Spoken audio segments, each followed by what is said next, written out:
Welcome to the Engage podcast, brought to you by Boodle, the most rewarding way to pay. If you haven't already, get onto the App Store and download Boodle. That's Boodil.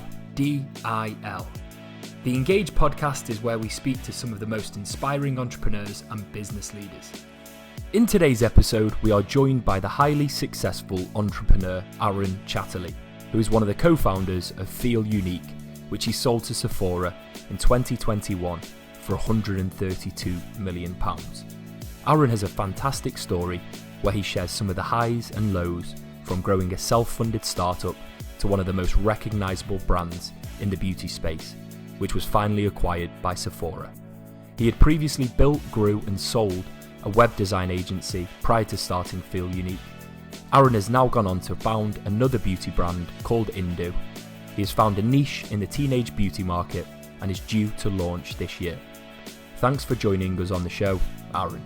Pleasure. Brilliant. So if you could give us a bit of background on yourself, all the way up to starting the business, which was FeelUnique. Okay, so we've got a lot of time then. Yeah. Briefly, the potted short version of it is I grew up in Australia. My mother's Australian, my father's from Jersey. I was born in Jersey, grew up in Australia, left school, dropped out of my A-levels. Was that in Jersey, or Australia? Sorry, yeah. You went to school? Went to school in Australia, moved back to Jersey when I was 15. Went to school there for a couple of years, started my A-levels. I had aspirations as a teenager to be a professional drummer, and dropped out of my A-levels to pursue really a career in music. Nice. Moved to London in my sort of late teens. Did okay. Mm-hmm. Playing music, bumming around, bit of dispatch riding to pay the bills. And I kind of always had it in my head, though, that I knew lots and lots of musicians who were 30s, 40s, 50s, amazing musicians, but still kind of like scratching a living. And I knew some average musicians who did really, really well. And so there's a large amount of luck and timing and all those kinds of things involved in it. And I had a great time, but I always knew in the back of my mind that I didn't want to be one of those 30, 40, 50-year-old guys who was still scratching a living. So I said to myself, if I get to 25 and I'm not going to make it as a professional musician, I'm going to rethink and grow up and do something more sensible. So when I was kind of like in my sort of 23, 24, I was working part-time to kind of supplement my income for a telecoms company, basically selling, make me sound really, really old now, selling fax machines. Lovely. And I was doing okay with it. It's kind of, it's early kind of sales stuff. So when I got to 25, I literally got to my 25th birthday and put my drumsticks down. I don't think I picked them up again for probably about 6 years. But I was like, that's it. I'm done. Going into it now. Going to get a proper job. And the company that I'd been working part-time for gave me a full-time job. And I stayed there for a couple of months, and then I got offered something better in a sort of junior marketing role at a company called Cable and Wireless, which was at the time a huge international telecoms company. And they owned Mercury in the UK and a whole bunch of other stuff. And I basically stayed there for about 6 years. Mm-hmm. And in my fifth year with them, I kind of moved up the ranks. I was involved in data marketing. So this is kind of mid-90s, early stages of the internet. And I was transferred to the Caribbean to help set up an internet service provider. Whereabouts in the Caribbean was it? British Virgin Islands. Very nice. Amazing place to live. Not the greatest place to work. Okay. Getting stuff done was difficult, but it was fantastic. Great weekends, the evenings and weekends were fantastic. Yeah. But I spent a year there really getting under the skin of the internet because this was really early days. I think Amazon had been launched maybe a year or two. The World Wide Web was very different. It was dial-up. This was the wild frontier of the internet. Spent a year there, moved back to Europe and spent 7 or 8 months working for Cable and Wireless Europe as what was kind of like a sort of internet ambassador sort of role, where my job was talking to big companies about the internet, what it could do, what the World Wide Web could do, why they should have a website, et cetera, et cetera. Because on the basis of that, getting these guys interested, Cable and Wireless could then sell them the data services they needed at that time to connect a corporate to the internet, which is where their money was. But what I found was that a lot of the companies that I was talking to were obviously super engaged. They could see the future. But when we got to the point of like, well, where do we go and get our website built? There were very, very few credible companies that they could go to that kind of understood not just the design aspect of having a pretty website, but also the business and the commercial reasons and how to kind of, how to capitalize on it commercially. Okay. But then also the technical bit. So there was some great design companies who thought we could do websites, but didn't really understand the commercialities and the technical capabilities of the World Wide Web at that point. Or there were super techie companies who could create, all singing, all dancing back ends, but didn't understand design. And for the first time, I'd never really kind of considered myself as an entrepreneur. I was never the kid at school who was like bagging sweets and selling them to their mates, or finding other ingenious ways of making money. I was not that kid. I was not what I would call kind of like cookie cutter entrepreneur. But I did see that there was a growing white space at that time for web development. Okay. So in the end of 96, I was talking to my then father-in-law, who had a big printing company in the Midlands. And I said, look, I'm going to quit my job. I've got this idea. I want to set up a web design company. I want to make websites. I knew bugger all really beyond the fact that there was a market and that I knew about the kind of commercial opportunity. I understood, why and how and, the back stuff, but not really the design. And I thought my father-in-law, like, given that his daughter's future kind of depended largely on my ability to kind of make money, I thought he was going to bust a gasket. But he actually went, this is a great idea. He said, as a printing company, we know we're starting to lose, a big part of our business to the World Wide Web. Why do people need a printed brochure anymore? Yeah. He said, so if you do this, maybe I could back you. I could put the money in that you need, because I think we put about 30, 40 grand together. He said, but more importantly, I can give you access to all my clients, because they're asking me about these kinds of services. So why not set it up? My company will take a sort of small percentage of it. We'll put some money in, you run it. And that's what we did. Nice. So I went and found a shit-hot graphics guy who'd been working at BMW and various other things, who funnily enough lived around the corner from me. I'd never met him before, had a coffee with him and said, look, I've got this idea. Forget what you're doing. Why don't you join me? I gave him half my shares. Wow. Let's co-found this thing. You handle the design element, I'll handle the business and the tech side of it.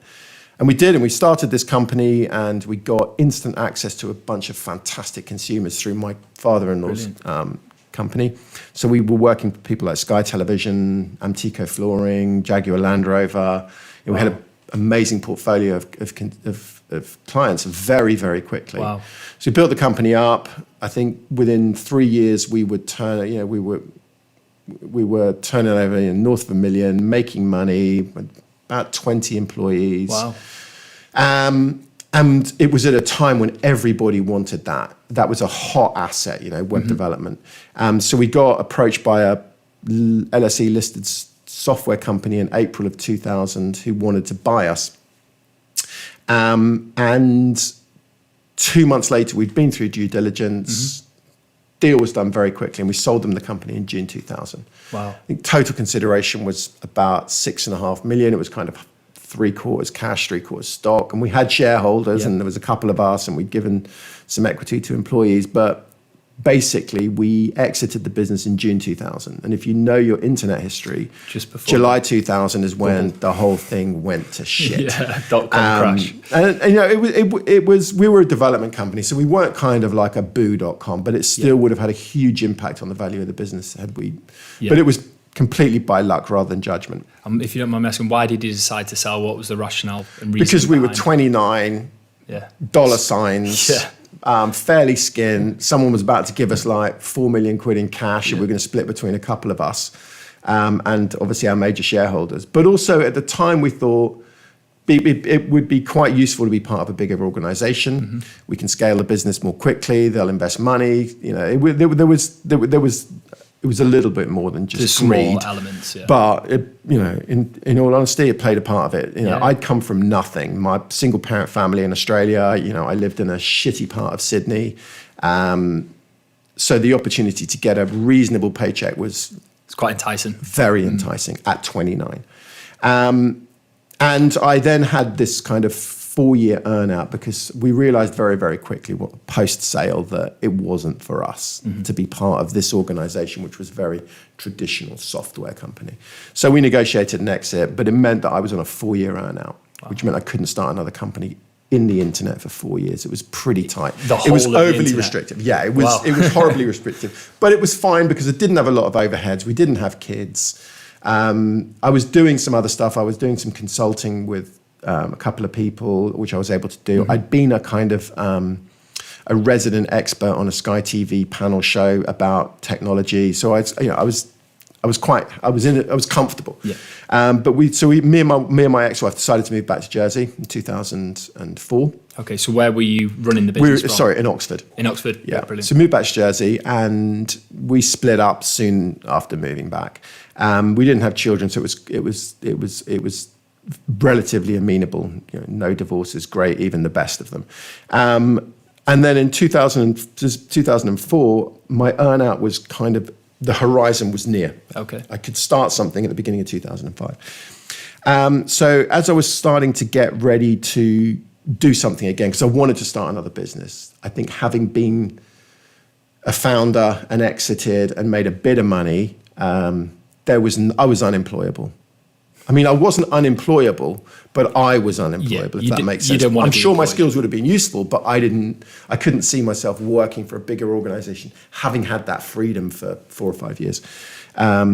So I was chatting to a friend of mine who was working in finance, or he'd been in a finance background. He was now helping run his brother's technology business. He was kind of bored doing what he was doing. Very, very different set of skills to me. I'm very kind of interested in, my skills are really around marketing, around relationships, around suppliers, around strategy, around those kind of softer sides of the business. But whereas he's very operational, detail-driven, very financially minded. And this is Richard, is it? This is a guy called Richard Sheasel, yeah. So I said to him, look, my earnout's coming to an end. I'm going to start another web development company in Jersey, because at this time in 2004, 2005, 2004, end of 2004, still a high growth period for e-commerce. And Jersey, big financial center, lots of strong businesses based there. And at the time, there was a relative shortage of development skills. A lot of people would go off island to get web development skills. So I was like, this is what I'm going to do. I can do it again now. It's what I knew. I knew e-commerce, and we built e-commerce sites with my previous company. Yeah. I knew that was my wheelhouse. And he's like, well, if you do that, how about we do it together? We could both put some money in. We started together. You can run the marketing, the front side stuff, and I'm happy to pick up CFO and operational, that kind of shit. So I was like, yeah, this is great. Takes the pressure off, because single founder businesses, I'm always like skeptical, nervous of, because I know what I don't know. I know what I'm not good at. So that's a risk there. And also there's a sense of security knowing that if you are down or out of action for a period, someone is there. If you're on holiday, if you're poorly, whatever it is, just that sense of comfort and security knowing that I can't get in today, it's cool. Someone else is going to pick up that. Was always good for me, because I just found in the instances where that wasn't around, I'd just get overwhelmed. Yeah. So I was like, yeah. And also I'd known Richard for, by then, 15 years. I believe he was in business at this point with your cousin? Yeah, so he started in finance. He was also kind of in the music industry. Okay. He'd done I wouldn't say not a degree, but advanced education around record production and music production. So him and my cousin started a record label in the mid 90s. Amazing. Called Sperm Records, which was a big dance label in the 90s. And then he went back after and ran his brother's business. So I'd said to him, look, let's start a web development company. And that was the plan. But at the time, some good friends of ours now had a business called Play.com. Oh, yeah, I know Play.com. Yeah. So in Jersey in 2005, the rumor And, if we're not far off, Play.com were doing over 500 million turnover, super profitable, biggest employer in Jersey at the time. Oh, were they Jersey-based? Jersey-based, yeah. They were founded in the high street in Jersey. Oh, wow. They started selling DVDs off the back of magazines. Obviously, they were doing DVDs, CDs, video games, etc., all the stuff that you now download. But back then, it was physical. Yeah. And they were doing, like I say, north of 500 million, super profitable, biggest employer in Jersey. They had offices in Cambridge. They had warehousing facilities in Heathrow. They were a force. Huge business, grown from nothing. And again, like FeelUnique, never raised any money. Wow. Literally founded it, built it, profitable, et cetera, et cetera. So we were looking at Play.com at the time when we decided to set this web development company up, and thinking about e-commerce and thinking about, maybe actually, rather than setting up an agency, we should find a vertical like Play have done. And if there's a vertical that we can go after, maybe that's something, certainly imminently more scalable than development business. Because, web design company, web development, whatever you want to call it, we can only scale it so far. Yeah, we can pay the school fees and we can have a great life, but we can't really create a global business. So maybe we should spend some time looking at other verticals and see if there's something that we could tap into in the way that at that point, 2004, 5, Amazon were books. Yeah. Think books, online, go to Amazon. Think fashion, high-end fashion, go to Net-a-Porter. Think, high street fashion, go to ASOS. Think DVDs, CDs, go to Play.com. There must be other verticals where we could actually create something substantial and global. We looked at several things. The funniest one is, and we were really close to doing it because we had a great supply chain, was digital cameras. Okay, well, good job you didn't. Fucking hell.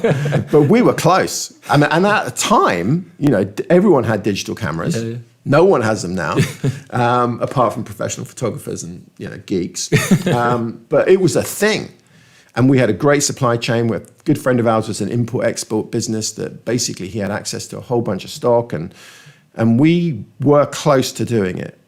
What was the reason you didn't go with that then? It wasn't that we accurately predicted the future of the phone. I think it was more around the commercials, the cost of goods, given that we were going to have to buy it from this sort of third-party supply chain. We just thought maybe it's not quite as exciting as DVDs or as books or as fashion or as whatever.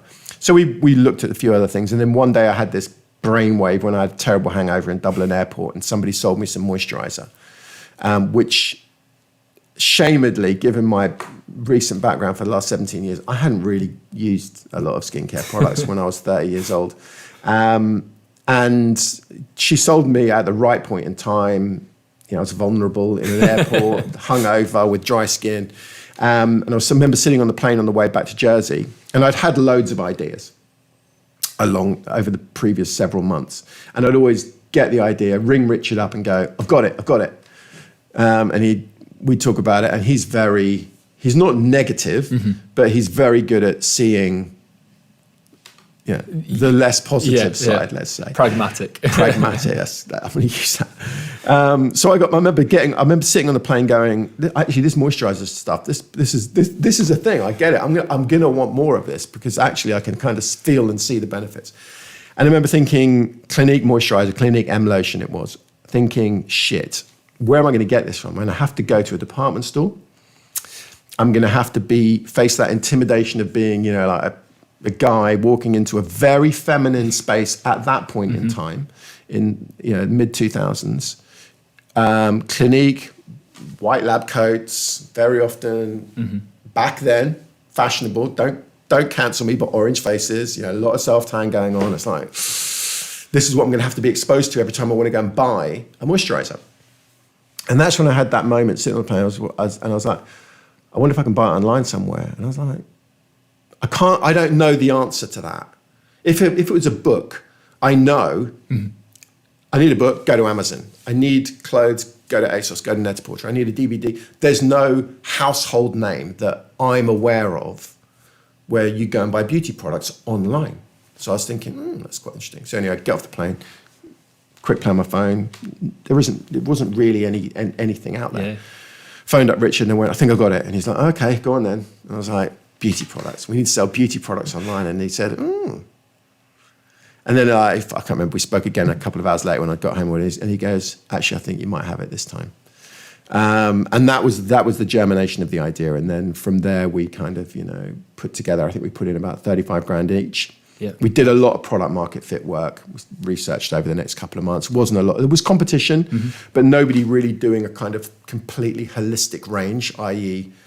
makeup, skincare, hair care, from kind of mass to luxury. Because we figured if we just did mass or we just did clean or we just did luxury or we just did hair, no matter how good we were at it, our consumers would almost unequivocally have to go somewhere else to buy other stuff, because nobody buys single brand and nobody just buys clean or just buys mass. There'll always be, maybe clean, but there'll always be consumers who will be, no matter what they buy or what their focus is, they'll have hero products from something or something. So most people will shop across the full range. So our objective was always to become, if you like, the kind of the Amazon of beauty. The one-stop shop for beauty. A one-stop shop for beauty. And unlike most of our competitors, look fantastic at the time, we're a bit more focused in hair. Cult, later on, we're more focused on those kind of niche, cool, trendy, culty brands. Our USP was very much about range. So we built on the basis of everything from kind of Rimmel to Chanel. And we were the only kind of e-commerce, the only beauty e-commerce player that had brands like Chanel and Dior at the top end, because we were very, very supplier focused. Amazing. So we built the business up. Over the course of the next 16 years, we sold 56% of it to private equity in 2012. Wow. Built it up with them. I think when we handed over the reins to the new management team that they brought in 2014, we were turning over about 45 million. Amazing. And then by the time of exit in September 21, we were doing about 105 million. Wow, amazing. Yeah. So let's go back to the start, obviously, of the journey. One thing I'm particularly interested in is you've got these really good relationships with your suppliers, which you built over time. But how did you initially identify who these suppliers were? Obviously, you know who the brands are, but how do you find, who to purchase from? And how did you build them up? Obviously, you're a completely new entity. You're online. Yeah. Most people in that time didn't really know much about online. So how and the brands didn't either. Exactly. So how did you go about, building these relationships and enticing them on to, letting them sell your products? Letting us sell their products. Yeah, I know what you meant. Yeah. So this is where we were incredibly lucky in our naivety, or if you want to be harsher, our stupidity. We had the idea. We researched the space. We knew there was a white space. We knew there was growing consumer appetite for beauty products online, because we can see what's being searched and all those kinds of things. We knew that it was very, very difficult to find the brands that people wanted online. And that was a combination of a lot of the big heritage brand owners, slow moving, very, very, very protective of the brand equity, and very aware of the dangers of destroying that brand equity by going into the wrong environments, especially online. So we knew that there was an opportunity. We knew that there was a market white space. We knew that we had the technical and design skills to create the environment that consumers would hopefully want to buy in online. We knew how to drive consumers to a website. We knew how to engage them. We knew how to convert them. We knew how to retain them. We knew all the mechanics. What we didn't know was the beauty industry. And that was the bit we were lucky we didn't know. Because if there'd been a third person in the room when we had this, when we were planning this thing, it all sounds great. We knew how much money we'd need. We knew we'd need 70 grand. We figured that would get us to month 18. And what was that used for then? The initial, obviously, build product, the website, paying a very small salary, buying enough stock.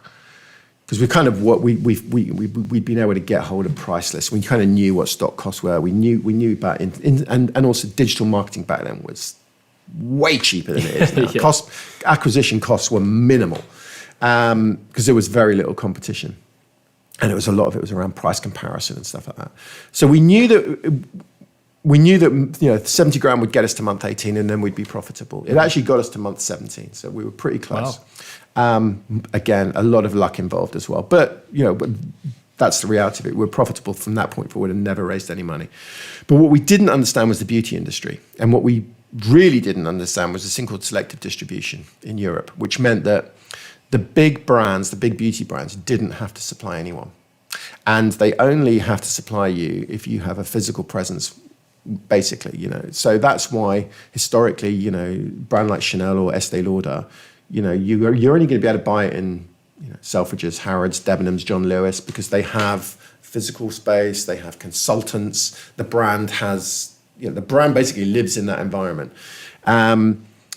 So that's how they that's how they're able to control their distribution so that they weren't sold in Tesco's or they weren't sold in Lloyd's pharmacies or they weren't sold on the high street or whatever it was. They could really, really super control that distribution, which is important, and it made a lot of sense. But we didn't really understand that. We assumed that we will build an amazing website, which we did. We would have a great story and a great plan, which we did. And then we would phone up all the brands and say, great news. We've created a retail environment. We think you're going to like it. Please can we have an order form? We'd like to buy some of your products to sell online.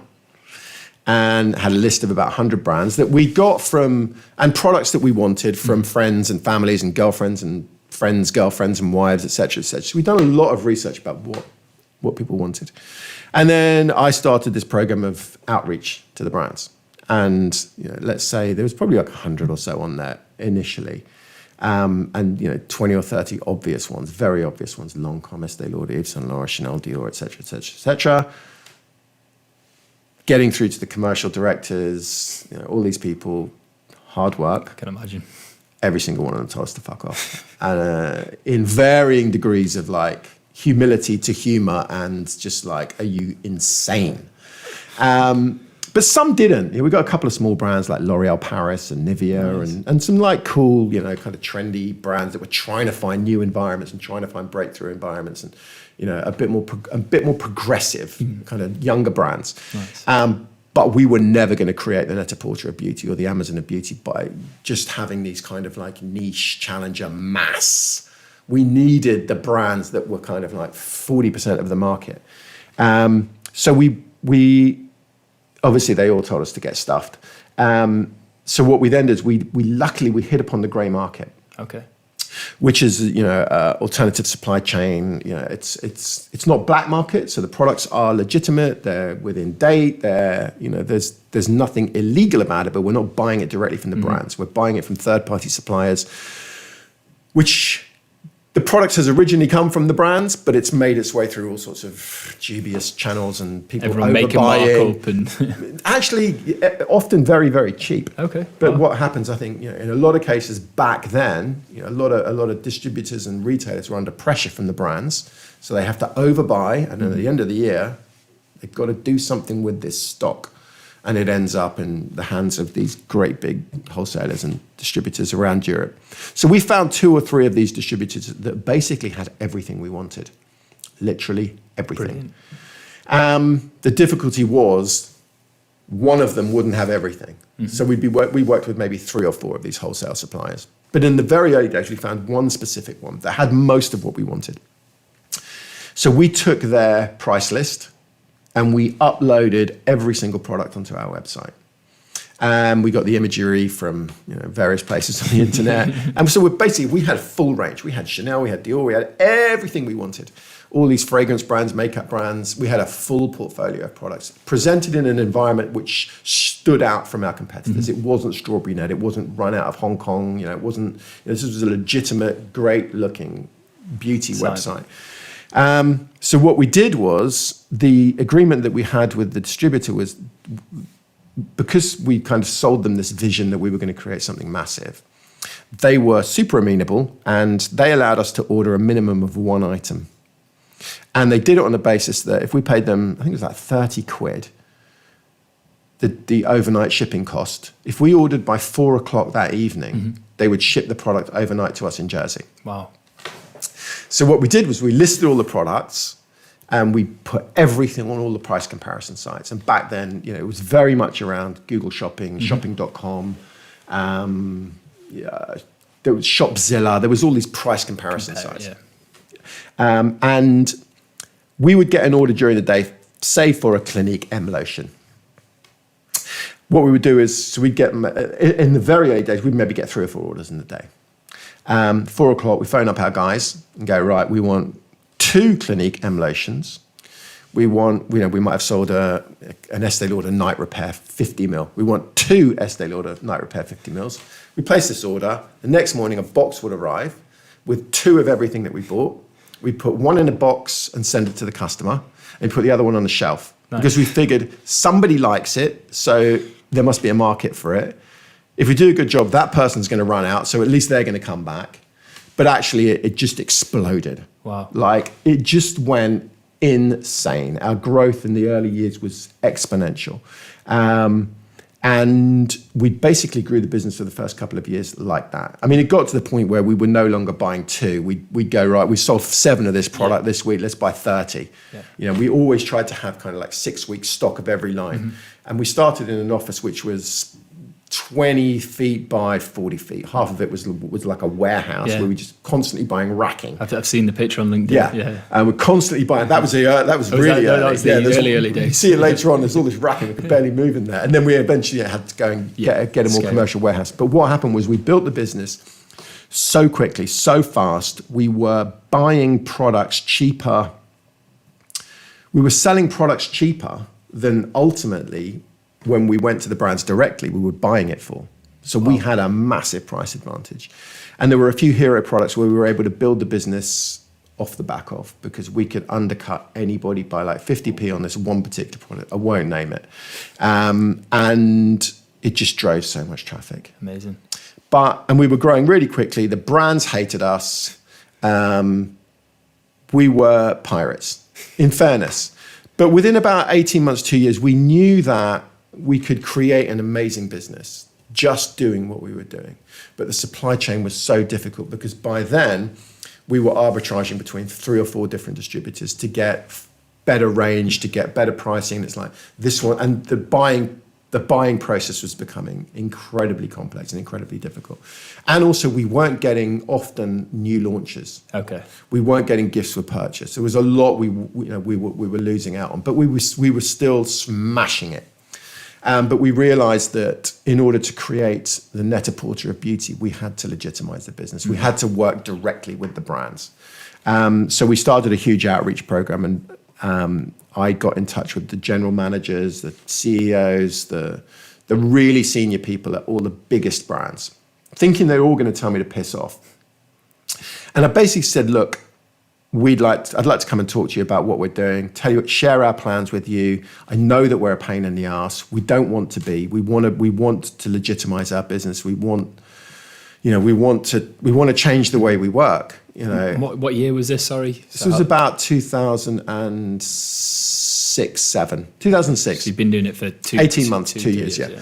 2007. So, and basically just did this outreach. I said, look, I know you're not going to supply us now, but I think it might be helpful, to at least hear what our plans are. Mm-hmm. And in that position, I'd probably go, yeah, come in, tell me, why not? But that started that was a very, very, and I think, I can't think of a single brand that said no. Wow. Amazing. So I was suddenly in front of the general managers of L'Oreal, L'Oreal Group, Chanel, Dior, L'Oreal Luxe, Benefit. They all said yes. Wow. In varying degrees of friendliness when we got in there. I remember the first meeting with Yves Saint Laurent. The girl turned up with this French woman who gave me a business card, and it was like L'Oreal. She'd come from Paris, L'Oreal Paris General Counsel. I was like, shit, this is not going to go well. It all worked out in the end. But that started, that was the very first kind of beginnings of developing a relationship with the brands. And we had a few meetings over the course of the next few months with them. What do we need to do? How do we need to change this? And I think we were more amenable than the other players at the time. We wanted to work with them, whereas the others just wanted to make money. So and it got to the point where basically the message was, if you want to work with us, you're going to have physical stores, and you're going to have to get rid of all your grey market product, whether it's ours or anyone else's, which is a big decision because that's what the business was built on. But we did it. We the first thing that we did was we acquired some spas through a deal that we did with a local investor who had some hotels with spas in. So he got some investment in the company, gave us a bit of cash. We were able to take over his spas, which meant we could get brands like Elemis and Clarins and Decleo and some of the other spa-led brands because we had bricks and mortar. And then we acquired hair salons. Nice. Because in order to get brands like Kerastars and Redken and GHD and Bumble and Aveda, we have to have hair salons. So we acquired hair salons and got that supply chain legitimized. But the biggest bit was the kind of the core, which was beauty, makeup and skincare. And in order to do that, we had to have 3 stores. Okay. To satisfy the needs of 1 or 2 of the really high-end luxury brands who had, not only did you have to have a physical presence, you got to have 3. So we were just lucked out in that there was a business locally that had been around forever. They had relationships with all of the big brands. They'd been sort of since the heyday of Jersey tourism in the 1970s. There'd been this kind of destination perfumery kind of store, super well respected. They had staff that had been there forever, and the brands loved them. The brands loved this business. So I went to the brands and said, look, if I buy this, and the guy was retiring who owned the business. So I went to the brands and said, look, if we buy this business, the first thing I need to know is, will you continue to supply the business? Because I don't want to buy it and then you shut off supply. Yep. And then longer term, will you let us sell the brands online? And unequivocally, the message was kind of yes. It was like, we won't shut down supply. So you're safe there. You're not going to buy a business that's going to die. Some of them said, you have to have owned that business for a year before you can sell online. So we were cool with that. A couple of them said, we won't shut you down. We won't shut down supply to the business, but I can't make any promises about online. And that was some of the 1 or 2 of the really high-end brands. So we basically, on that basis, we bought the business, and we then owned 3 stores, 2 hair salons, Brilliant. 2 spas. And where were the stores based? Jersey, Guernsey. The spas were in Jersey and Hampshire, and the hair salons was in Jersey. Nice. And we had to have a separate hair salon for Aveda because they require their own salon that's exclusive. So it was difficult. But going back to day one, if there'd been a third person in the room when we had the original idea about this is what we want to do, who knew what they were doing.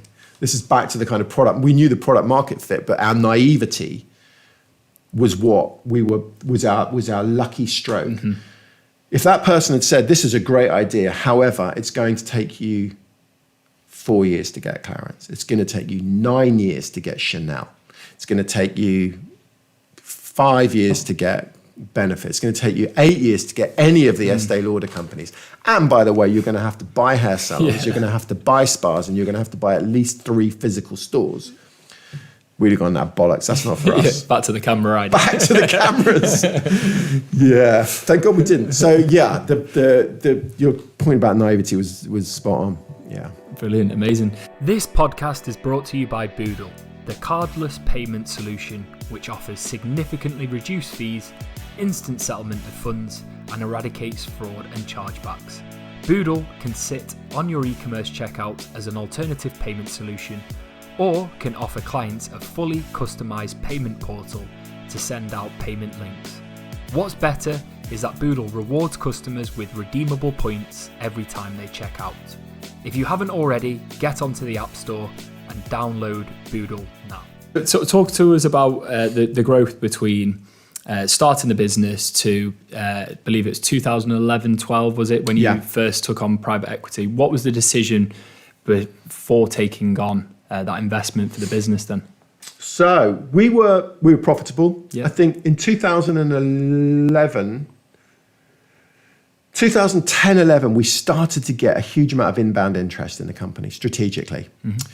When we set out in 2005, the funding ecosystem that exists today, if it existed, we weren't aware of it. Very underground. You did not start a business on the basis of we're going to raise a seed round, then we're going to do a Series A of 5 million, then we're going to do a Series B, then we're going to do a Series D. It's like, what the fuck? Our objective was we're starting a company, and we've got that amount of money, and that needs to last us till then, because that's the point where we're going to turn profitable. Yep. And if we don't, we're screwed. What's the point? Not only are we screwed, but why would we do it? Yeah. We weren't even aware about venture capital and private equity and all those kinds of things that are just obvious now. And I know they would have been there, but even with the obviously previously sold a business, was there no sort of market awareness of anything going on? No, we sold it trade. Okay, just somebody approached us and went, "I want to buy your business." We sold it. Fair enough. So we don't get me wrong, we weren't complete idiots. We knew what venture capital was, but we didn't think about it in the same context that people do now. And that's not because of us. That was just the way things were. Yeah. Very different. Unless you were probably at the frontier in Silicon Valley and you were Google and Facebook and whatever else was, well, not even Facebook. Facebook didn't exist. No. We didn't have Instagram, we didn't have Facebook. All we had was MySpace. Yeah. That was a thing. So we didn't have social media either, don't forget. We didn't have the influencer code. We didn't have any of that. We just had price comparison and just hardcore, guerrilla marketing because we had no budget. So what happened was 2010-11, we started to get a lot of inbound interest from trade and from private equity. And at the time, I remember the first kind of spark was 2000. We were speaking to a big media company. I can't name them. A huge one though, about a strategic about a commercial partnership. Because we'd legitimized the business by then. We were trading really well. We were working with a lot of PR. We'd recruited one of their beauty editors to join us because we were big into editorial. Amazing. So we were having a conversation with them and a commercial relationship. And they brought in the group CEO into this commercial discussion. And he basically said, "Look, guys, how do you feel about talking to us about something more strategic?" And we were like, "What do you mean?" And it transpired that basically they were interested in an acquisition of the company. A full acquisition. Full acquisition. And we were like, "What?" We'd never really, our objective was to become the ASOS of Amazon of beauty, let's say, for instance. That was our trajectory. Every decision, every conversation that we'd had internally, every key moment in the business would, every decision was, is that going to help us become the Amazon of beauty? And if it's not, then that's not the right direction. So this was our focus. We were making money. We were on track, but we were getting inbound interest. And then we had some interest. And I would always get calls, like 2 or 3 a month from venture funding and private equity. And I would always just say, do you know what? We're just not raising money. We're profitable. We're not selling the company. But thank you for your interest. And honestly, I could have a call from Sequoia, and at that point, my knowledge of the industry was that, for all I know, this guy was a one-man band above a chip shop in Hull. Do you know what I mean? I had no knowledge or interest in that ecosystem whatsoever. Or I could get a call from somebody else who could be above a chip shop in Hull, but for all I know, he's like Silicon Valley. $2 billion fund in Silicon Valley. It just wasn't our space. We were retailers and e-commerce and tech guys. But what happened was we're getting a lot of interest trade. One of the big beauty companies, also, we obviously had a good relationship with them, and they invited us to their home city to have a conversation with them about a possible acquisition. And I remember we were getting loads, and we just went through this kind of frenzy for about 12 months of super high levels of interest in the business. And I had a call, and I, to the point where I sort of said to my PA, look, if anybody phones from venture, M&A, private equity, just take their number. There's no point putting them through. And one lunchtime, my PA was away.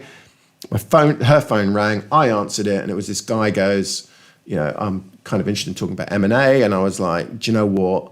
I get so many calls that we're really not interested, but thank you. And he goes, well, maybe I can help you with that. And I was like, what do you mean? He said, well, I'm not a venture. I'm not from a fund. I'm an M&A advisor. Mm-hmm. So he said, but maybe if you're looking to do something in the future, even if you just field everything my way. And I was like, oh, that's quite interesting, because who knows? Anyway, we ended up getting to know each other quite well. He became quite a friend, and ultimately he became our M&A guy and did the transaction when we sold FeelUnique twice, really. But what happened was we were getting all of this inbound interest, but at the same time, I remember sitting in a board meeting and I was like, me more than anyone else, I was nervous. We had this window of opportunity to become the Amazon of beauty, if you like. And I was kind of nervous that, because you've got to be nervous about something in life, that if we didn't, somebody else would.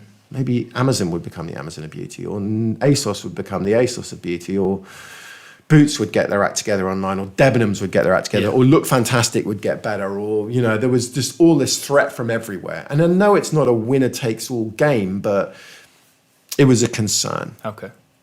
So I sort of said to the board, look, we've got all this interest. Maybe we should explore it, because maybe having a partner will get us there more quickly. Yep. And again, better to own a smaller part of something more massive, et cetera, et cetera. And I kind of persuaded them that we should explore it. So we went back to our M&A guy and said, right, these are all the people who've approached us. And it was impressive, both from a financial institution perspective and from a trade perspective. How do we manage this? And for me, it was all about trade. And he kind of said to us, look, great that we've got this trade interest, but there is a finite kind of component to this. If you sell it to X, Y, or Z, it might be a year, or it might be 2 or 3 based on an earnout, but ultimately they're going to own the whole thing. It's just the way it is. Yeah. And at the moment, we were turning over probably in 2011 by then, 2011, we were turning over about 28 million and making about 2 million of EBIT. The next year we did about 35. Wow. And then 45. And it was like, maybe we should think about private equity as well, because what private equity will give you is optionality and future growth opportunity. So let's, maybe we could talk to some trades, but we should also talk to a selection or a handful of targeted private equity that understand the space, et cetera, and we can weigh it off. Ultimately, we ended up doing a deal where we sold 56% of it to private equity in the end of 2012. When we closed the transaction, I think we'd done about 35 million that year and about 2.5 million of EBIT. Wow. And then when I stepped down as CEO, we'd done, I think at that point, with 45 million. And we were just, profits had declined because private equity, obviously, they want to lay on all sorts of extra infrastructure and et cetera, et cetera. So when did you decide to step down? Was that your decision? What had changed from obviously taking on that investment to? So it's interesting because private equity are amazing at that process. They will make you feel like you're their best friend. They're brilliant at wooing you. Once the deal is done, gloves are off, and everything changes or can change. And I think working for private equity is not really for me. And I probably didn't realize that at the time of the transaction. It's especially with a majority ownership, which is probably where, I don't want to say we made a mistake, because I don't think there are really mistakes. I think it's left and right path. I don't know what would have happened. The business could have died if we hadn't done that. If I was rewinding the clock now, if that were possible, I wouldn't have done it, because I think we probably could have done better on our own. But I don't know that. And I don't know, like I say, that something extraneous might have killed the business. There's just no point doing that. Yeah. So I think, like a lot of private equity deals, they had it in mind, in the back of their minds, that once we completed this transaction, we want to put in a grown-up management team. Business did unquestionably need more structure, more accountability, more process. Maybe not to the degree that it ended up getting it, but I think they'd always had it in their mind that they would want to bring in a more experienced management team, which is what they did. Okay. But it took about 18 months, and I stepped back, but not away. Okay. I still did sort of 3 or 4 days a month. I was still on the board, still very active, still a major shareholder, obviously. But my role was really narrowed, very, very focused down to narrowed very, very focused down to supplier relationships, because I'd spent the best part of 8 years building really critical relationships at kind of global CEO, country GM, European level and the business as a retail business is built on relationships. Amazing. And that, I think, therein lies part of the problem. The DNA of the company, the relationships, we were very, very relationships focused as a business, because as a retailer, if you don't have suppliers, you don't have a business. So for us, it was all about a strong personal human connections and relationships. And also because that's just a nicer way to exist. Yeah. We just had amazing relationships with the brand. So I carried that on. Okay. And we kept that management team for about 5 years. And then I went back. Okay. We brought in a new management team. During that 5-year period, we went from profitable to losing a couple of million a year. Huge growth at a cost. How was that for you personally and professionally? So you've built something from the ground up. And painful. I can imagine. So talk us through. I mean, if you don't mind us asking. And this is not a criticism of the team or the PE guys that came in, but the culture of the company changed. Mm-hmm. We went from being perhaps a bit too easy to do business with to being a bit too mercenary and a bit less supplier focused, which had an impact on our ability to source the cool new brands that were coming through, and an impact on our ability to retain some of the brands that we'd had historically. Mm-hmm. So again, there's no right or wrong. Two different business. We became a different business as to what we'd sold, and at I think it was about 2019.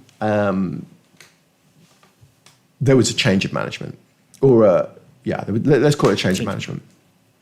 I was invited to go back into the company in more of a full-time role. Was Richard, what Richard stepped away 2014 and just stayed on the board from that point forward. So I was invited back into the business, really just to rebuild the love with the brands, help us win the brands that we'd lost, the brands that we'd lost and the brands that we didn't win.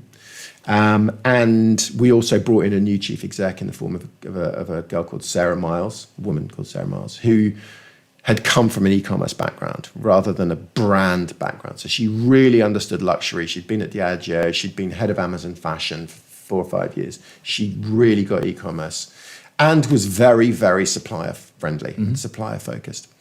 She and the management team that had stayed behind were able to stabilize the business, get it back to break even. We were able to start winning some of the brands back, and then COVID hit. So we were fortunate that the business had been kind of got back to where we think it should have been. And the PE guys were, they were behind that, in fairness. Mm-hmm. It was their decision to both get Sarah in to bring me back and to make a load of other changes that they'd made. So COVID hit. Obviously, business did super well through COVID because it was in a good place. And then we went through a sale process kicked off in the beginning of 2021. Huge amount of interest, and sold the business to Sephora. Amazing. Who instigated that process then? Was that the PE guys? They had the majority shareholding. So yeah, we worked with Rothschilds. I say the board. Yeah. And how was that experience for yourself? So we'd been through it. It was the third time, because obviously we'd been through a process in 2012 when we sold half the business to private equity. We went through another sale process in 2018, which didn't result in a sale. Okay. But that was at a point where the business was at a tricky stage of its evolution. Didn't result in a sale. We regrouped, pulled the sale, pulled out of the process, and then went back into it in 2021. Amazing. And have things been since Sephora then? Talk us through. For the business, fantastic. Mm-hmm. Yeah, and personally fantastic. Sephora is a brilliant owner of the company. Sephora, I don't know if you're aware, but Sephora had entered the UK several years ago. Didn't really work out at the time, but I think the timing was probably wrong. The UK beauty retail market was very, very different, much more fragmented now, fewer players. I think there's more of an appetite. Sephora, obviously the biggest global beauty retailer in the world, owned by LVMH. I mean, it's the perfect owner. Since they've come in, the business has performed exceptionally well. Been rebranded now. FeelUnique no longer exists, which is a shame, but I'm not too upset about it. Hence starting a new brand, because nobody can rebrand that. It's an amazing owner, and it's, they've been great for the staff, great opportunities for people to move up and down and around, and And what did that mean for yourself then, once the business had been sold? So I stayed on for 9 months post-acquisition.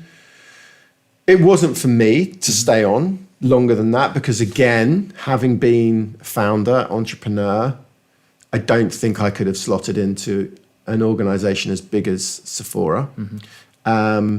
My intention was to step away, surf more, because that's what I like doing most, and hang out and sit on, do a couple of other things. I sit on the board of a business called Waldencast, which is an acquisition company in the US that bought Milk Makeup and Obagi Skincare. So my intention was to kind of just step back and just take it a bit easier, not retire, because I love working, but to do a bit less. So staying on at Sephora wasn't really something for me, but I stayed on until, like I say, July 22. Okay. June 22. And then, stepped back. But should talk about what we're doing next. Yeah, it's probably quite a good segue. Yeah, it would be perfect. I'm just talking. No, I love it. It's great to hear. I just obviously wanted to know the exit from Sephora. Yeah. Why that happened, and then obviously, to the idea that you have now. Yeah, I think the important point about the exit, and I think that this is true. It's kind of like, I can't speak personally about childbirth, obviously, but you focus on the beginning and the end, and actually, we started a business, two of us in a tiny room with 70 grand, never raised any money. 16 years later, we sold it to Sephora for 132 million quid. That's the only bit that matters now. All the shit and all the pain and all the problems and all the aggro and all the crap in the middle. It's like that's the childbirth bit. Who gives a shit? That's the legacy bit, and that's the cool bit. And don't get me wrong, we didn't get 132 million quid between two of us, but there's a lot of shareholders and private equity and a whole bunch of debt structure and a load of crap that gets piled on top. But the narrative is just... It's a nice headline. It's a great headline, and that's all that matters. And of all the buyers in the world, if you'd said to me day one, you're going to sell this business to Sephora, I'd have been like, of course we are. But in the back of my head, I'm thinking, that ain't going to happen. So that's the important bit. So so I've got twin girls who are nearly 14. Okay. But in August of 21, when we knew Sephora deal was done, but we couldn't yet announce it hadn't yet closed, I was on holiday with them in Mallorca, and we were talking about fashion, and we were talking about, I was actually in a water park with them. My wife was at that hotel. We were chatting about fashion, and I was curious about how they learned about fashion and how they learned about brands, because you can't reach teenagers. With my Sephora FeelUnique hat on at this point, how do you reach teenagers? Every retailer wants to reach teenagers because they're your future consumers. If you can get them before Boots does, or before Sephora does, or before Ulta does, that's a good thing. So I was kind of curious, how do you reach teenagers? And they were like, because I knew that you couldn't reach them through paid search, most social media, Facebook, television, press, magazines. They just don't play in those spaces. The answer was obvious. Snapchat, TikTok, a combination of micro-influencers. So like, what's the captain of the netball team wearing? What are the cool kids at school talking about on TikTok? What are these kind of mini brand fans, this kind of mesh that they're exposed to? And that's where they were learning about fashion. So then with my beauty hat on, I'm like, so what, is it the same with beauty? Yeah, we learn about how to do looks and stuff on YouTube, and we learn about stuff on TikTok. And again, the cool kids will talk about this brand, this product, or this product, et cetera, et cetera. So then I kind of asked the question, what teenage beauty brands are you guys buying then? And Frankie, one of my daughters, says, they're twins, said, there aren't any teenage beauty brands. And I was like, hang on a minute, I'm in the industry, right? That's bollocks. I know better than you do. And she's like, and I was like, of course there are, there's loads. And she's like, well, what? And I was like, well, Maybelline. She said, well, that's really kind of like a grown-up brand now. Or Bubble, well, that's just really more skincare. Or Florence by Mills then. oh yeah, but she's like 19 now. She's not really like, she's growing up. And there was a few brands, there was a lot of pushback. And where there are obvious answers for fashion, so even me as like a very uncool, unfashionable dad, if you said to me, I've got a kid who's 12, 13, wants to go and buy some clothes, where should I send them? Mm-hmm. There are very obvious answers, even for me. There are teen brands that just bam, straight off the top of my head. Like if you were going to buy books in 1999, go to Amazon. But there's no real obvious answer. So if you said to me, you've got a kid 12, 13, 14 wants to go and buy some beauty products, what brand do you recommend? I would not have a direct answer. And that was kind of Frankie's point. I might say, you could go and buy a Too Faced mascara, or you could buy a Huda palette, or you could buy whatever. I'm going to pull bits and pieces, or a CeraVe moisturizer. But there's no easy, go there. Yeah. So we were kind of mulling this over in this water park. We were at time, yeah. We were mulling this over in this water park, and I sort of jokingly said, well, we could start one. Let's start a teenage beauty brand. And we kind of joked about it for a while. What would we call it? One of my daughters is her name's India. Her nickname is Indu in the family. Nice. Yeah. So I was like, well, we'll call it Indu. And Frankie was like, see how that mind wearing. She goes, well, you can't call it Frankie because that's just too cheesy, twee, whatever. And we didn't really name it after India. We just used her nickname. It's not named after her. And they're not like, there's no face of the brand or anything. So anyway, 2 years ago, we had this idea. Had to get it signed off by Sephora, obviously, because it would have flown in the face of my non-compete. But fortunately, they kind of supported the concept of doing it. Amazing. And we launch it in August. Amazing.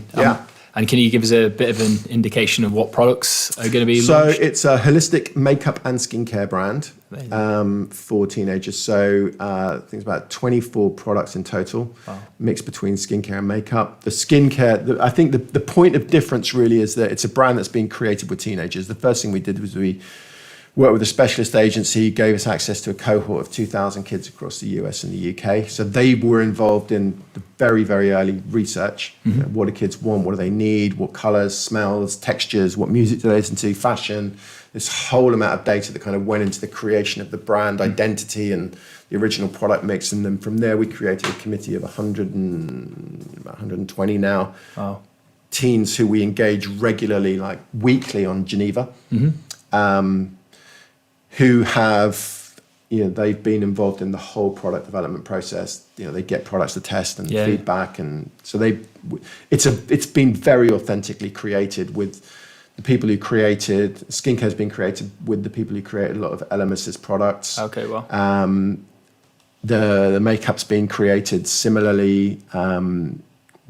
We have like an advisory team, including like the founders of LMS and president of Estee Lauder as our chairman. We've got founders of Benefit. We've got this really, really amazing collection of people that have kind of got behind it and in many cases invested in it. Brilliant. I think we're just about to finish current funding round because now I am now one of those founders who raises money. But the intention is not to do another one. Okay. And is this direct to consumer, or are you going to go to retailers as well? Our objective is to create a global brand. Okay. So we are launching direct to consumer, but we're already in conversations with, I can't say some who, big retailers. It's most of the big retailers that you can think of. And it's early stages at this point. We don't know where, obviously we're launching in the UK, but we've had quite a bit of international interest from Middle East, the US, and Australia as well. Amazing, brilliant. Unbelievable. So to sort of finish off, two final questions. Yes. First question, why? Why are you doing this again? Obviously, you've had an amazing career, like you say, spans multiple years, and had this brilliant exit to Sephora. Why then are you doing this? 2 reasons. The first one is slightly flippantly. We created FeelUnique, spent 16 years building a brand. In the early days, I remember I'd say to people, they say, what do you do? I'll say, I've got this business called FeelUnique. And maybe like 1 in 20 would go, I've heard of that. And I'd be, oh my God, you've heard of us? We're doing something right. It's probably like year 1 or 2 or 3. And then it got to the point sort of towards the end where it was in the UK, certainly, it was kind of unusual if I'd say to, especially to a girl, okay, what do you do? I say, I have this business called FeelUnique. 19 times out of 20, they'd go, oh yeah, I know that. And you'd be like, yeah. It's the one that doesn't, you go, oh, so we've got work to do. So we went to, it was an amazing achievement to build a brand that had a degree of recognition. It failed, it ceased to exist, a year ago. And in a year's time, most people won't remember it. So the flippant answer is, if we create a brand, if we achieve what we're setting out to do, which is to build a global brand, whatever happens to that brand, whether we keep it forever, whether it IPOs, whether we sell it, whatever, it's highly unlikely anyone's going to change the name. So there's a legacy. Yeah. That's the easy answer. The real answer is that the idea we believed was so good that we couldn't not do it. Okay. It's kind of like, as an entrepreneur, often you have ideas and they start off at a certain level. Yeah. And over time, barrier to entry drops it a little bit, or supply chain, or research or something like that. Something comes on, and eventually the idea tracks below a point in the graph where you've just forgotten it ever happened. Yeah. Sometimes, and this is probably the third time in my life, you have an idea and the research, the barriers to entry there's less market, there's less barriers to market, whatever. The idea tracks up to the point where you go, fuck it, we've got to do this. And that's what happened with this. It was like, actually, there's such a white space here. Amazing. So that's the real answer. Brilliant. So a final question then. So somebody starting out a business, an e-commerce business, what is the one key piece of advice you'd give them if they were looking to set up and do their own thing today? Yeah, there are so many things that I could say. But I think the most important one is any deal that you're doing around equity, even like day one, any deal that you're doing around equity, push as hard as you can for every little tiny percentage point. Because what might seem like a trivial negotiation now, like, I'm going to buy X percent of your business, I want 5% of it. Really, you want them to take half that, whatever it is. No matter how hard, no matter how trivial the amount might seem, get them to 4.5%, get them to 4%, get them to 4.75%. Because what might seem like nothing now, that might buy you an apartment one day. Or, it might put your kids through college, or it might pull you out of the company, like we spoke about that. Company. Just squeeze every, and also, do you know what? That person who's going to put 50 grand into your business for 5% or whatever it is, they want to do the deal. And if they're going to end up at 4.5, 4.6, 4.7, 4.8, they're still going to do it. They're not going to walk away for that. But, and I think, and obviously as the numbers get bigger and the equity amounts get bigger and smaller, whatever it is, that mindset, I wish I'd had that mindset. I can think of several points of negotiation over the last 15 years where if I'd squeezed an extra 0.1% here and there, it makes a huge impact further down the line when you're talking about substantial exit numbers. Amazing. That would be my bit of advice. Don't be afraid. Even if they're like stuck at 5%, don't be afraid to go, all right, we'll do it 4.9. Amazing. Tiny margins. There we go, worth it. Yeah, always fight squeeze for it. as much as you can. Brilliant, love it. Brilliant, well, what a story. Really enjoyed cool, that. Thanks. Amazing to hear. So, but thank you very much for joining us. Brilliant, thank you. Thanks, thank you. Cheers. Thank you.